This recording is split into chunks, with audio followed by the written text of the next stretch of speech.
అందరికీ నమస్కారం. శ్రీనివాస్ చెప్పే కథలకు మీ అందరికీ స్వాగతం. ఇప్పుడు మనం వినబోయే సీరియల్ పట్టుకుంటే లక్ష ఆఖరి భాగం. రచన కొమ్మూరి సాంబశివరావు గారు. మరి చివరి భాగంలోకి వెళ్దామా? ఆ ఆడమనిషి ముందుకు త్వరగా వచ్చింది. బాగా దగ్గరకు వచ్చాక ఆమె చేయి పట్టుకుని లోపలికి ఒక్క లాగు లాగాడు రజాక్.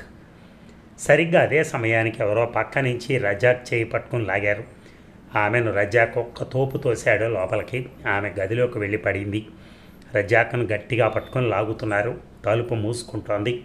తను ముందుకైనా వెళ్ళాలి, వెనక్కైనా జరగాలి, లేదా తలుపు మధ్యన పడి చితికిపోతాడు. అది పెద్ద ఉక్కు తలుపు. రజాక్ ముందుకు ఒక అడుగు వేశాడు. తలుపు మూసుకుంది. బాద్షా పక్కపక్క నవ్వుతున్నాడు. అతని చేతిలో పిస్తోల్ ఉంది. అతని పక్కన ఇద్దరున్నారు. రజాక్ పక్కన ఇంకొక ఇద్దరున్నారు. వాళ్ళ చేతుల్లోనూ పిస్తోళ్ళు ఉన్నాయి. రజాక్, పిస్తోల్ కిందగా దింపు అన్నాడు బాద్షా.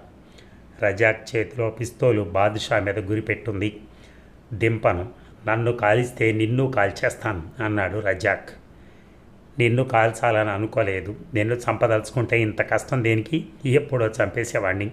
నీ వల్ల నాకు ప్రయోజనం ఉంది. మనం అనుకున్న ప్రకారం అంతా జరగాలి. నిన్ను పరిస్థానికి పంపిస్తాను. అయితే ఎందుకు నవ్వావు అడిగాడు రజాక్. నీకు జబ్బబలము ధైర్యం ఉన్నాయి కానీ తెలివి లేదు. నజీంను నిజంగా లోపలికి పంపిస్తాననుకున్నావా? లోపలికి వెళ్ళింది నజీం కాదు. నజీంలా తయారు చేశాను ఇంకొక ఆడదాన్ని. తెలిసి బలవటానికి ఎవరు ఒప్పుకుంటుంది? అబద్ధం. ఆమెకు అసలు విషయం చెప్పలేదు. ఆ విషయం ఇప్పుడు ఎందుకులే కానీ, ఆ గదిలో వాళ్ళందరూ ఒకళ్ళనొకళ్ళు చంపుకున్నా మనకు నష్టం లేదు. మనం మళ్ళీ స్నేహితులు అవుదాం. పిస్తోల్ దింపు అన్నాడు బాద్షా. బాద్షా, పిస్తోల్ దింపను. నీ మనుషులు రెప్ప కదిల్చారా నిన్ను కాలుస్తాను. నా ప్రాణం ఎలాగూ నాకు దక్కదు. నీ ప్రాణం తీసి మరీ చస్తాను. నా మీద నీకెందుకు అంత కచ్చ లేదు. నా దారిని నన్ను వెళ్ళని. నా జోలికి రాకండి. నేను వెళ్ళిపోతాను. ఎక్కడికి అడిగాడు బాద్షా. ఎక్కడికో ఒక చోటికి. నువ్వు నన్ను పరిస్థానికి పంపనవసరం లేదు. నీకు నేను సహాయము చేయనవసరం లేదు.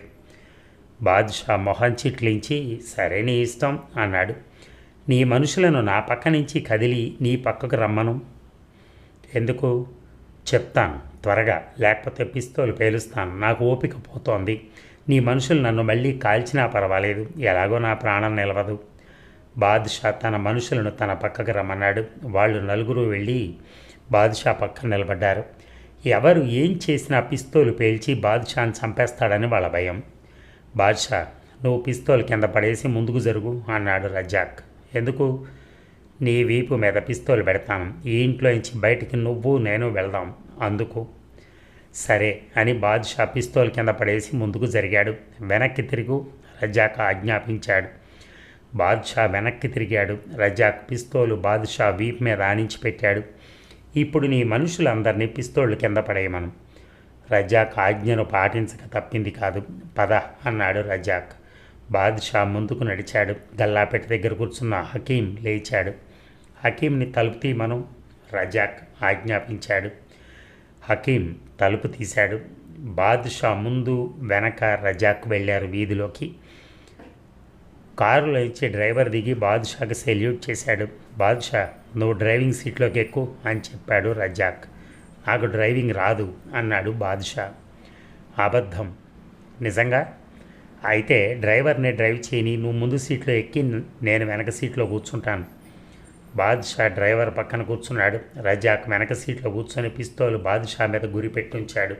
స్టార్ట్ చేయి ఆజ్ఞాపించాడు రజాక్.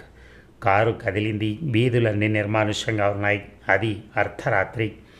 నువ్వెక్కడ దిగుతావు అడిగాడు బాద్షా రజాక్ని. చెప్తాను, కారు పోని అన్నాడు రజాక్. డ్రైవర్ చాలా స్పీడ్గా పోనిస్తున్నాడు. ఆ చీకట్లోనే అతి కష్టం మీద రియర్ వ్యూ అద్దంలో చూస్తున్నాడు రజాక్ ఏం చేస్తున్నాడో. ఉన్నట్టుండి సడన్ బ్రేక్ వేశాడు. ఆ సడన్ బ్రేక్కి రజాక్ ముందుకు పడ్డాడు. వెంటనే డ్రైవర్ పిస్తోల్ ఉన్న రజాక్ చేతిని గట్టిగా పట్టుకుని పైకెత్తి పెట్టి, సార్ ఇంజన్ ఆఫ్ చేయండి ముందు అన్నాడు. బాద్షా ముందు కొంగి ఇంజన్ ఆఫ్ చేశాడు. వేడి చేయి నేను గట్టిగా ఇలాగే పట్టుకొని ఉంటాను. మీరు నా కోటు జేబులోంచి పిస్తోల్ తీయండి. బాద్షా వంగాడు. రజాక్ రెండో చేత్తో బాద్షాను తల మీద గట్టిగా కొట్టాడు పిడికిలి బిగించి. ఆ దెబ్బకు బాదుషా ఒక ముక్క మూలిగి ఒరిగిపోయాడు. స్పృహ పోయింది. చేయి లాక్కోవటానికి రజాక్ ఎంత ప్రయత్నించినా డ్రైవర్ చేయి వదలలేదు. డ్రైవర్ని కొట్టడానికి రజాక్ రెండో చేయి పైకెత్తాడు. డ్రైవర్ రజాక్ రెండో చేతిని గట్టిగా పట్టుకున్నాడు. ఒకళ్ళనొకళ్ళు వెనక్కి వంచేయాలని ప్రయత్నిస్తున్నారు. బాద్షాకి స్పృహ రాకముందే డ్రైవర్ నుంచి తప్పించుకోవాలి, లేదా వాళ్ళు ఇద్దరు అవుతారు. అది రజాక్ తొందర. బాగా ముందుకు వంగాడు డ్రైవర్, చేతులు మెలిపెట్టి విడిపించుకుందామని. డ్రైవర్ ఉన్నట్టుండి రజాక్ రెండు చేతులను ఒక దులుపు దులిపాడు. ఆ విసురుకి రజాక్ చేతిలో పిస్తోలు కిటికీలోంచి ఎగిరి బయటపడింది. అమ్మయ్యా అని డ్రైవర్ తన జేబులోంచి పిస్తోల్ తీయటానికి ప్రయత్నించాడు. డ్రైవర్ కోటు జేబులో చేయి పెట్టగానే అతని చేయి పట్టుకొని విరవటం ప్రారంభించాడు రజాక్. డ్రైవర్ రెండో చేతి పిడికిలి బిగించి రజాక్ని కంటి మీద బలం కొద్దీ కొట్టాడు. కన్ను పోయినంత నొప్పి పుట్టింది. అయినా రజాక్ డ్రైవర్ చేయి వదలలేదు. వెనక్కి విరిచాడు. డ్రైవర్ చేతి ఎముకలు కిర్రమన్నాయి. ఒక కేక పెట్టాడు నొప్పికి తట్టుకోలేక. ఆవేశంతో బాధతో పిచ్చివాళ్ళ డ్రైవర్ రజాక్ జుట్టు పట్టుకుని ముందుకు లాగాడు. రజాక్ని తక్షణం చంపేయాలన్నంత కసి కలిగింది అతనికి. రజాక్ ఒక చేత్తో తలుపును తెరిచాడు కిందకు దిగుదామని. డ్రైవర్ జుట్టు వదలలేదు. ఒకసారి తల విదిలించి తలుపులోంచి బయటకు దొరిలాడు రజాక్. డ్రైవర్ చేతిలోకి రజాక్ జుట్టు కుచ్చుగా వచ్చేసింది. రజాక్ని పోనివ్వకూడదని డ్రైవర్ కూడా తలుపు తెరుచుకుని ఒక్క దూకు దూకాడు. ఒక చెయ్యి విరిగిందని కూడా ఆలోచించలేదు. రజాక్ మెడ చుట్టూ చేయి వేసి వెనక్కి లాగి గొంతు బిగతీస్తున్నాడు. రజాక్కి ఊపిరి ఆడటం లేదు. డ్రైవర్ చెయ్యి మెడ మీద బిగుసుకుపోతోంది. కళ్ళు ఉబ్బుతున్నాయి. ముందు కొంగి డ్రైవర్ని తన వీపు మేంచి ఎత్తి కింద పడేయడానికి ప్రయత్నించాడు. కానీ రజాక్ అటువంటి ప్రయత్నం చేస్తాడని తెలిసి డ్రైవర్ రజాక్ వీపు మీదకి ఎక్కి కూర్చుని మెడ మీద పట్టు వదలకుండా బిగదీస్తున్నాడు. రజాక్ నిటారుగా వెనక్కి పడ్డాడు. అలా పట్టం వల్ల డ్రైవర్ కింద పైన రజాక్ వెల్లికిలా పడ్డారు. రజాక్ బరువుకి నలిగిపోతున్నాడు. డ్రైవర్ చేతి కింద రజాక్కి ఊపిరి ఆడటం లేదు. రజాక్ ఎగిరి డ్రైవర్ మొహం తన వీపుతో చితక బాదుతున్నాడు. డ్రైవర్ నోరు తెరిచి రజాక్ వీపుని పళ్ళతో కరిచి పట్టుకున్నాడు. వీపులో మంట, రక్తం కారుతోంది. ఆలస్యమైన కొద్దీ ప్రమాదం ఎక్కువని రజాక్ తెలుసు. బాధ ఓర్చుకుని వీపు పైకెత్తాడు. వీపులోంచి కండ డ్రైవర్ కొరికేశాడని మంటను బట్టి తెలిసింది రజాక్కి. కాస్త రక్తం కారిందని, వీపు కండ కొరికాడని కాదు రజాక్కి బాధ. ప్రాణం రక్షించుకోవాలి. గబగబా వీపు కిందకి పైకి బలంగా ఊపాడు. డ్రైవర్ మొహం పచ్చడై ఊపిరాడక గిలగిల్లాడిపోతున్నాడు. నిమిషం తర్వాత అతనికి స్పృహ పోయి రజాక్ మెడ మీదనున్న చేయి సడలిపోయింది. రొప్పుతో రజాక్ లేచి నిల్చున్నాడు. అరచేత్తో కంటిని అదుముకున్నాడు. బాగా వాచిందేమో, విపరీతంగా నొప్పి పుడుతోంది. వీపు మీద చేయి పెట్టుకున్నాడు. రక్తం చల్లగా చేతికి తగిలింది. కారం చలినట్టుగా మంట పుట్టింది. ఒక అడుగు ముందుకేశాడు. కథలకు కాల్చేస్తానన్నాడు కారులోంచి బాదుషా. సరిగ్గా ఆ సమయానికి ఇద్దరు బీట్ కానిస్టేబుల్స్ అక్కడికి వచ్చి రజాక్ని కారుని నేల మీద మనిషిని చూసి ఏమిటి అంటూ రజాక్కి కారుకి మధ్య నిలబడ్డారు. ఒక కానిస్టేబుల్ విజిల్ తీసి ఊదాడు. బాదుషా కారులోంచి దిగాడు. కానిస్టేబుల్, వీడిని అరెస్ట్ చేయి అన్నాడు. ఎవరిని? అడుగో వాడినే. వాడెవడో కాదు, అబ్దుల్ రజాక్. మీకు ₹1,00,000 బహుమానం వస్తుంది. ఎవరు? పోలీస్ కానిస్టేబుల్ని చంపిన రజాకా? ఏడి వాడి మొహం చూడనివ్వండి అంటూ టార్చిలెట్ వెలిగించి రజాక్ మొహం చూసి మొహంతా దెబ్బలు, కన్ను వాచింది, ఎలా గుర్తుపట్టడం అయినా అంటూ ఆ రజాక్ దగ్గరికి చటక్కున సంఖ్యలు వేశాడు. ఏం జరిగింది సార్ అడిగాడు ఇంకో కానిస్టేబుల్ బాదుషాని. నేను డాక్టర్ దగ్గరికి వెళ్ళి ఇంటికి వెళ్తున్నాను. నా కుమార్తె ఒంట్లో బాగాలేదు. ఎవరో రోడ్డుకి అడ్డంగా నిలబడి కారు ఆపమని సంజయ్ చేస్తే పాపం ఏ కష్టంలో ఉన్నాడో అని కారు ఆపాను. మా జేబుల్లో ఉన్న డబ్బిచ్చి కారు దిగి వెళ్ళిపోమని పిస్తోల్తో బెదిరించాడు. మేము అతని బెదిరింపులు లొంగకుండా కలియబడ్డాం. నన్ను తల మీద కొట్టాడు. నాకు స్పృహ పోయింది. పడిపోయాను. డ్రైవరు పోట్లాడాడు. డ్రైవర్ని కొట్టి వీడు పారిపోతుండగా మీరిద్దరు వచ్చారన్నాడు బాదుషా.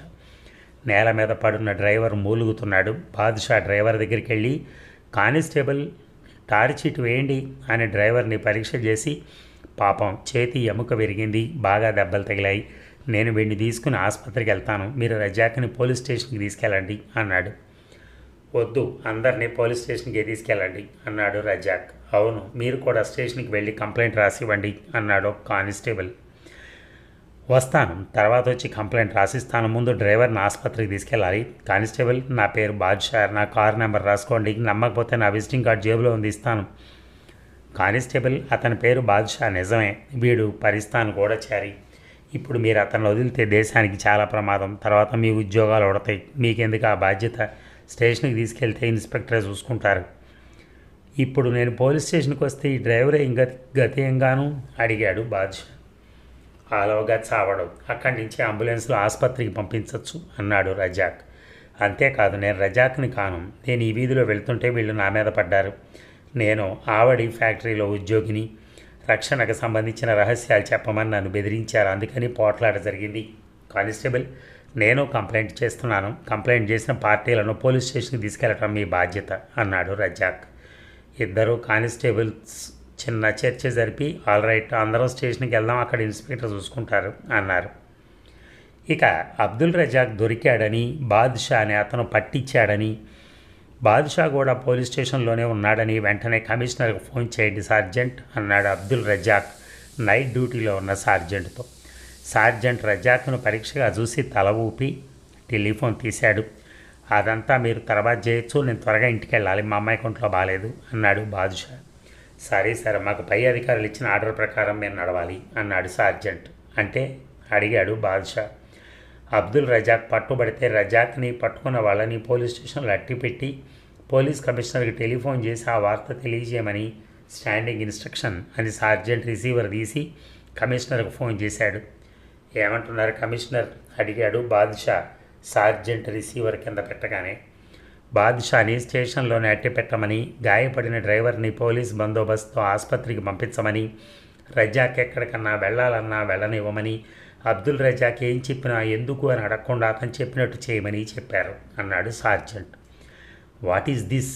ఏదో మోసం ఉంది, మీరు కమిషనర్తో మాట్లాడుండరు, రజాక్ ఆదేశాలను పాటించమని కమిషనర్ మీకెందుకు చెప్తారు అన్నాడు బాద్షా. ఇందులో మోసమేం లేదు, నేను కమిషనర్ ఇంటికే ఫోన్ చేశాను, కమిషనర్ గొంతు గుర్తుపట్టాను అని రజాక్ వైపు తిరిగి, మీరు ఎక్కడికైనా వెళ్ళాలా అని అడిగాడు. ముందు మీ టెలిఫోన్ ఉపయోగించాలి అని డైరెక్టర్ తీసి హకీం స్టోర్స్ నెంబర్ చూసి తిప్పి హలో అన్నాడు.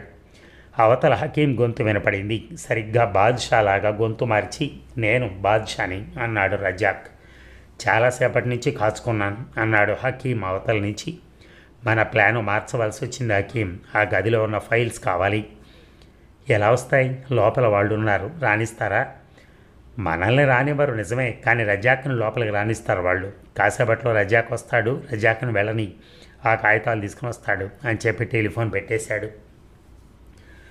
తర్వాత సార్జెంట్ వైపు తిరిగి నేను అర్జెంటుగా వెళ్ళాలి, మళ్ళీ వస్తాను అరగంటలో, కమిషనర్ని ఇక్కడే ఉండమను అని రజాక్ వెళ్ళిపోతూ ఉండగా బాద్షా అరుస్తున్నాడు రజాక్ హంతకుడని, వెళ్ళనివద్దని.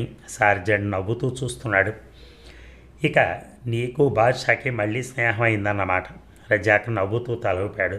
అవును, ఎంతైనా మనం ఒకటి, ఏ నాటికైనా పరిస్థానం వెళ్ళిపోయేవాళ్ళం. నువ్వు ఆ గదిలోకి ఎలా వెళ్తావు, ఎలా వస్తావు అడిగాడు హకీం. సులభం, ఆ స్వరాజ్యరావుకి నా మీద చాలా నమ్మకం, ఫోన్ చేస్తాను అని గదిలో ఉన్న ఎక్స్టెన్షన్ ఫోన్ తీశాడు. నేను రజాక్ని మీతో మాట్లాడాలి, తలుపు తెరవండి అని టెలిఫోన్ పెట్టేశాడు. తర్వాత హకీం వైపు తిరిగి నువ్వు కాక ఇంకెంతమంది ఉన్నారు ఇక్కడ అడిగాడు రజాక్. ఇంకెవరూ లేరు అన్నాడు హకీం. పర్వాలేదులే పద అని హకీం వెనక్కి తిరగగానే రజాక్ పిడికిలి బిగించి హకీంని బలం కొద్దీ తల మీద కొట్టాడు. హకీం కుప్పగా కింద పడిపోయాడు. వెంటనే గదంతా వెతికి తాళ్ళు తెచ్చి హకీంని కాళ్ళు చేతులు గట్టిగా కట్టేశారు. తర్వాత రాజు స్వరాజ్యరావు బంధించబడి ఉన్న గది వైపు వెళ్ళాడు. ఇక వాట్ ఈజ్ దిస్ సార్జెంట్? హంతకుడైన రజాక్ని వెళ్ళనివ్వటం ఏమిటి, నన్ను ఇక్కడ పోలీస్ స్టేషన్లో అట్టిపెట్టడం ఏమిటి అరిచాడు బాద్షా. అంతలో కమిషనర్, అసిస్టెంట్ కమిషనర్, ఇంకో నలుగురు సీనియర్ పోలీసు ఉద్యోగులు లోపలికి వచ్చారు. అంతా కాసేపట్లో మీకు తెలుస్తుంది అని కమిషనర్ కూర్చున్నాడు. సరిగ్గా 10 నిమిషాల తర్వాత ఐజీ ఆఫ్ పోలీస్ హోంమంత్రి వచ్చారు. బాద్షా ఆశ్చర్యంతో చూస్తున్నాడు. అతనికి ఏం అర్థం కాలేదు. నన్ను మీరు ఇలా పోలీస్ స్టేషన్లో డిటైన్ చేయడానికి కారణం కనిపించడం లేదు, మీకేం హక్కు ఉంది అని అడిగాడు బాద్షా. బాద్షా ఆ ప్రశ్న అడుగుతూ ఉండగా రజాక్ వెనక రాజు, స్వరాజ్యరావు కొన్ని ఫైల్స్ పట్టుకుని పోలీస్ స్టేషన్కి వచ్చారు. స్వరాజ్యరావుని, రాజుని తన ఫైల్స్ చూడగానే బాద్షా మొహం పాలిపోయింది. రజాక్ని చూడగానే అందరూ పోలీస్ ఆఫీసర్లు హోంమంత్రి లేచి నిల్చున్నారు. హోంమంత్రి రజాక్ చెయ్యి అందించి కంగ్రాచ్యులేషన్స్ సాధించారన్నమాట అన్నాడు. రజాక్ హోంమంత్రి చెయ్యి అందుకుని షేక్ హ్యాండ్ ఇచ్చి, ఇవిగో ఈ ఫైల్స్లో బాద్షా గూఢచారుల జాబితా, వాళ్ళు చేసిన ద్రోహాల వివరాలు, చేయనున్న దేశ విద్రోహ చర్యల వివరాలు ఉన్నాయి అన్నాడు. బాద్షా మొహం ఎర్రనైపోయింది. వాట్ ఈజ్ ఆల్ దిస్ అడిగాడు వణుకుతున్న కంఠస్వరంతో. అబ్దుల్ రజాక్ అనే ఇతను అబ్దుల్ రజాక్ కాడు, ఈయన పేరు యుగంధర్ అన్నాడు హోంమంత్రి. యుగంధర్ నవ్వాడు. బాద్షా, నువ్వు ఈ దేశంలో పుట్టి ఈ దేశం తిండి తిని ఈ దేశానికి ద్రోహం తలపెట్టావు. జాతి మత భేదాలు కుల భేదాలు లేని రాజ్యాంగం మనది. భారతదేశం నీకేం ద్రోహం చేసిందని నువ్వు పాకిస్తాన్ దేశ గూఢచారిగా ఈ దేశంలో వ్యవహరించావో నాకు అర్థం కాలేదు. నీకున్న డబ్బు, నీకున్న హోదా, పరపతిని ఉపయోగించి ఎన్నెన్ని దేశద్రోహక చర్యలు చేశావో ఈ ఫైల్స్ చూస్తే తెలుస్తోంది. నువ్వు పాకిస్తాన్ గూఢచారిగా సంచరిస్తున్నావని స్పెషల్ బ్రాంచ్ ఉద్యోగులు చాలా కాలం నుంచి అనుమానిస్తున్నారు. ఎటువంటి సాక్ష్యము దొరకలేదు వాళ్ళకి. స్పెషల్ బ్రాంచ్ డైరెక్టర్ నన్ను కలుసుకుని తన అనుమానం నాకు చెప్పాడు. నిన్ను పట్టుకోవాలంటే మామూలు పద్ధతిలో దర్యాప్తు చేసి ప్రయోజనం లేదని, నీ ముఠాలో చేరాలని, అలా చేరాలి అంటే నీకు పూర్తి నమ్మకం కలగాలని చెప్పి దానికి ఒక పథకం ఆలోచించాను. దేశ నాయకులను హత్య చేయించే ప్రయత్నాలు చేస్తున్నట్టు అనుమానం కలిగింది స్పెషల్ బ్రాంచ్ వాళ్ళకి. అందువల్ల మా పథకాన్ని వెంటనే అమలుపరిచేందుకు హోంమంత్రి అనుమతి ఇచ్చారు. అబ్దుల్ రజాక్ పేరున నన్ను అరెస్ట్ చేశారు. అంతకుముందే ఇన్స్పెక్టర్ స్వరాజ్యరావు లంచాలు పుచ్చుకున్న కారణంగా అతన్ని సర్వీసులోంచి తీసేసినట్టుగా వార్తాపత్రికల్లో ప్రకటించారు. అబ్దుల్ రజాక్గా నన్ను విచారణ చేసే రోజున నీ కుమార్తె నజీమ్ని కోర్టుకు తీసుకురమ్మని నీ స్నేహితుడైన మెజిస్ట్రేట్ను కోరారు. నేను కోర్టులోంచి పారిపోవటం, పోలీస్ కానిస్టేబుల్ని పిస్తోల్తో కాల్చడం కూడా అంతా ఉత్త నాటకం. రక్తం కారినట్టు కూడా ఎర్ర రంగు ద్రవం ఉన్న సీసా తొడలో పెట్టుకుని సరిగ్గా సమయానికి తొడలోంచి ఆ ద్రవాన్ని ఒలకబోసుకున్నాడు ఆ కానిస్టేబుల్. ఆ కానిస్టేబుల్ చనిపోయిన వార్త కూడా అబద్ధం. పోలీసులు నన్ను వెంటాడటం, నేను చివరికి హెరాల్డ్ కారులో వస్తున్న అతన్ని చంపినట్టు చేసింది కూడా నటనే. ఆ కారులో వచ్చిన మనిషి నా అసిస్టెంట్ రాజు. ఇంత నాటకం ఆడితే కానీ నువ్వు నన్ను నమ్మవని, నీ కూటంలో చేర్చుకోవని ఇంత పెద్ద పథకం వేయవలసి వచ్చింది. ఇదంతా నేను ఒంటరిగా చేయటానికి హోంమంత్రి నిరాకరించారు. నాకెవరైనా అవసరమైతే సహాయానికి ఉండాలని స్వరాజ్యరావుని హోటల్కి పంపి ఆయన నన్ను నీ దగ్గరికి తీసుకొచ్చినట్టు నాటకం ఆడాం. ఎటొచ్చి మేము అనుకోంది రాజు నువ్వు పట్టుకోవటం. రాజు మమ్మల్ని ఎక్కడ దాచింది తెలుసుకుని పోలీసులతో వచ్చి మమ్మల్ని విడిపించాలని అనుకున్నాం. రాజును కూడా నువ్వు పట్టుకుని బంధించేటప్పటికి మేము ఎక్కడ నిర్బంధించబడింది పోలీసులకు తెలియలేదు. మాకై మేమే నీ చెరలోంచి తప్పించుకోవాల్సి వచ్చింది అన్నాడు యుగంధర్. బాదుషా యుగంధర్ను ఆశ్చర్యంతో చూస్తూ, ఇంకా ఇప్పటికీ నమ్మలేకుండా ఉన్నాను మీరే యుగంధర్ అని. పాకిస్తాన్ నుంచి వచ్చిన మనిషి నన్ను హెచ్చరించాడు యుగంధర్ నుంచి ప్రమాదం వస్తుంది అని. నేను ఎలా అనుకోను యుగంధరే నా చెరలో ఉన్నాడని అన్నాడు. యుగంధర్ నవ్వి, వెంటనే నన్ను, ఇన్స్పెక్టర్ స్వరాజ్యరావుని, రాజుని చంపించి ఉండేవాడివి అవునా అన్నాడు. బాదుషా 2 నిమిషాలు నిశ్శబ్దంగా ఉండిపోయాడు.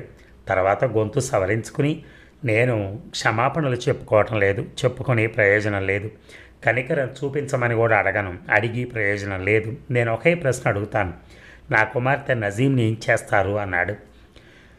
నువ్వు చేసిన ఈ దేశ విద్రోహక చర్యలతో నజీంకి ఎటువంటి సంబంధం లేదని నాకు తెలుసు కనుక నీ కుమార్తె నజీంకి ఎటువంటి హాని జరగదు. ఆ విషయం నువ్వు చింతించవలసిన అవసరం లేదు.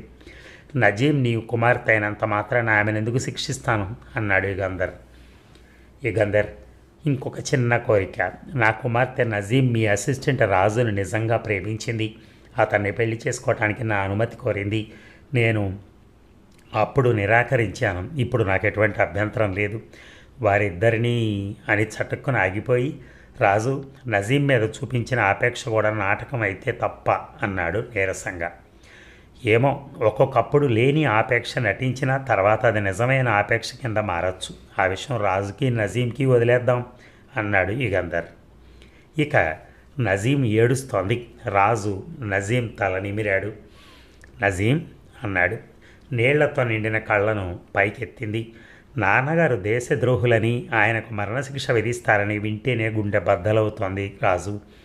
నువ్వు నాన్నగారిని పట్టుకోవడానికి నా మీద అంత ప్రేమ ప్రదర్శించావని తలుచుకుంటేనే, నేను నీపై చూపిన ప్రేమ గురించి ఆలోచిస్తేనే సిగ్గుతో నా ఒళ్ళు ముడుచుకుపోతోంది అంది ఏడుస్తూ. నజీం, నా మాట నమ్ము, నీ మీద ఆ ప్రేమంతా నటన కాదు అన్నాడు రాజు ఆప్యాయంగా. నటన కాదా? నిజంగానా? అవును, నువ్వంటే నాకే తెలియనంత ఇష్టం ఏర్పడింది నజీం. అయినా మీ నాన్నగారు కోరినట్టు నేను నిన్ను పెళ్లి చేసుకోవటానికి వీల్లేదు. నజీం మొహం వాడిపోయింది. నన్ను తృప్తిపరచడానికి. రాజు ఆమె నోటికి చేయి అడ్డం పెట్టి, ప్లీజ్ అలా అనకు. నా వృత్తి కారణంగా నేను పెళ్లి చేసుకోలేను. అంత మాత్రాన మన స్నేహం పోనవసరం లేదు, నా ప్రేమ పోదు అన్నాడు. నజీం ఏడుస్తోంది. నజీం, ఇంకొక చిన్న సలహా. మీ నాన్నగారు మన దేశానికి చేసిన ద్రోహానికి పరిహారంగా ఏమైనా నువ్వు చేయాలి. ఏం చేయను? ఏం చేయమంటే అది చేస్తాను అందామె. నువ్వు యుగంధర్కి అసిస్టెంట్గా చేరు. పరిస్థాన్ గూఢచారులను పట్టుకోవటంలో మాకు ప్రభుత్వానికి సహాయపడు. ఆ విధంగా నాకు దగ్గరగా ఉంటావు అన్నాడు రాజు. యుగంధర్ గారు ఒప్పుకుంటారా? ఒప్పుకుంటారు, నేను ఒప్పిస్తానన్నాడు రాజు. నజీం ఏడుస్తూ రాజు ఒళ్ళో తల పెట్టుకుంది. అదండి సీరియల్. ఈ సీరియల్ కొమ్మూరి సాంబశివరావు గారు బేసిక్గా యుగంధర్ గారిని మాటుగా ఉంచి వేరే పాత్రలో ఇమిడ్చి నడిపారు. ఆ యుగంధర్ గారు లేకపోవటం వలన ఆయన వేసే ప్లాన్లు కానీ, లేకపోతే ఎలా పరిగెడుతూ ఉంటారు, కథను నడిపిస్తూ ఉంటారు, అవన్నీ మనం కొద్దిగా మిస్ అయ్యాం.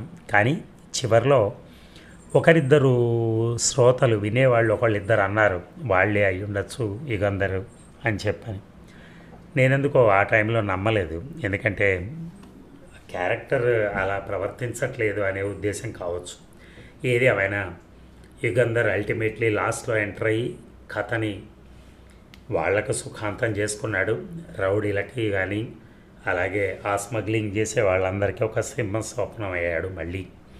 సరే, తరువాయి మళ్ళీ ఇదే కొమ్మూరి సాంబశివరావు గారు రచించినటువంటి మరొక డిటెక్టివ్ కథ మనం మొదలు పెడదాం. అప్పటి వరకు, ఈ రోజు వరకు మీకు సెలవు దీంతో. Thank you.